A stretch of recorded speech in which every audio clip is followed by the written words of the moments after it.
Kaugnay pa rin ang sunod-sunod na pangyayari sa Senado at sa epekto nito sa bansa.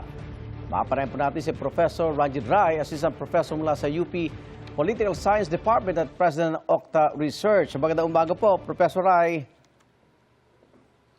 Magandang umaga, Igan. Magandang umaga sa ating mga nakikinig at nanonood sa show ninyo.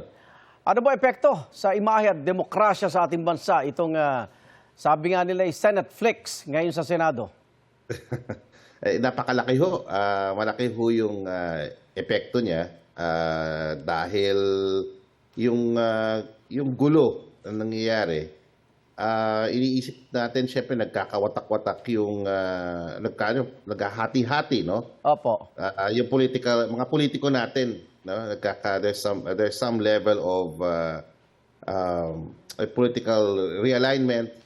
Dahil ang gulo na yan, syempre polarizing po yan. Nagkakahati-hati yung ating mga, hindi yung kababayan, yung ating mga politiko, no? At Opo. pagka lumala yan, syempre yung stability ng ating political system, maaaring maapektuhan.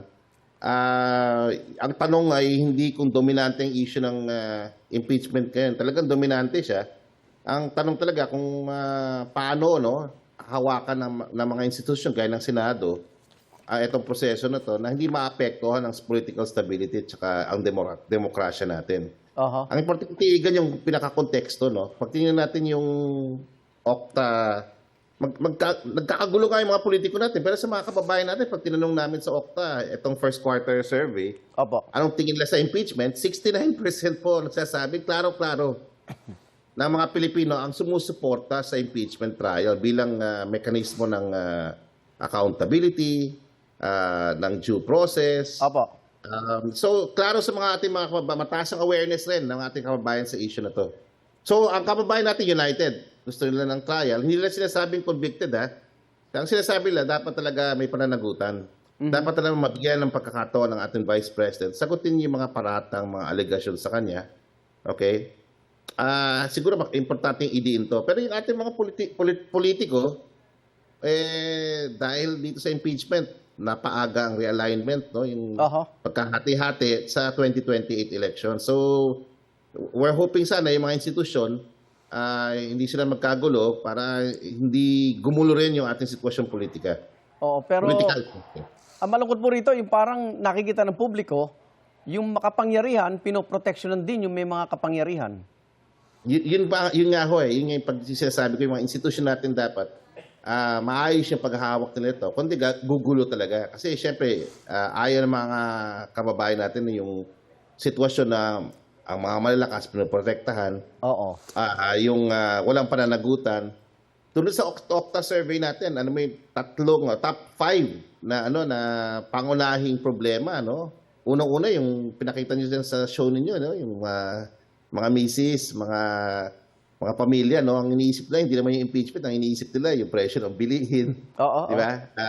Lalo nga papasokan na ang iniisip nila yung sweldo, yung kita, trabaho, yung presyo ng mga bilihin, at of course, may 20+%, 26% na nagsasabing, uy, importante rin talaga yung paglaban o pagsugpo sa graft and corruption. Oo. So maraming nanonood ho dito, marami sa ating mga kababayan nanonood, tinitingnan nila, pinag-aaralan nila, at naniniwala ako, nakikialam na rin sila dito sa issue ng impeachment. Kasi issue to ng pananagutan, issue to laban sa graft and corruption. So pinapanood nila yung ating mga senador, yung Senado, sana maayos yung paghawak, no, ng Senado, no, ng institusyon na to sa proseso ng impeachment. Pero, excuse me, nakikita ba natin na itong majority lame duck? Nahihirapan sila ngayon, no? Talagang medyo masalimuot ho yung problema na kinaharap ng majority. Hindi natin alam kung magtatagal yung majority na to. Oo. Kasi medyo seryoso yung mga tanong eh.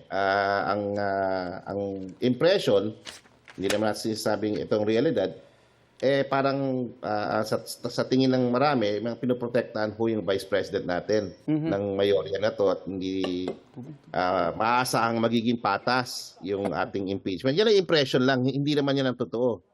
Pero yun nga ang hangarin ng mga ating mga kababayan. Sana kung meron tayong impeachment process, matuloy yung trial, sana patas to, sana maayos to, para magkaroon ng katarungan, para makamit yung pananagutan na hinahanap ng 69% ng ating mga kababayan na sumusuporta sa proseso.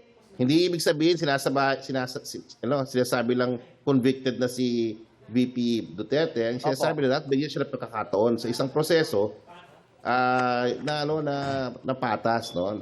Iwasan natin sana dahil ginagawa natin itong proseso na ito na importante sa ating mga kababayan na hindi magkagulo-gulo tayo, hindi tayo mag-away-away. Professor Ray, itong huling motion para payagan yung mga senador na makaboto kahit wala sa plenaryo, may kaugnayan pa rin to sa impeachment.